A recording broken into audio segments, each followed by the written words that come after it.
हिलावा तनी गोले गोले आए हाय के कर मजाल बाजे बोले बोले। अच्छा अनु कोमर हिलावा तनी गोले गोले के कर मजाल बाजे बोले बोले।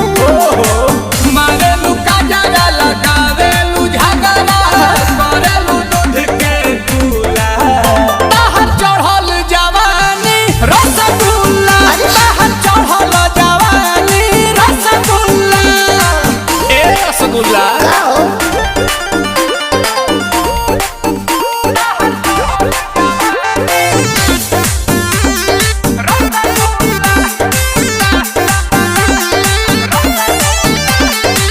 आज के सामने तोहर हिना में कई के आइल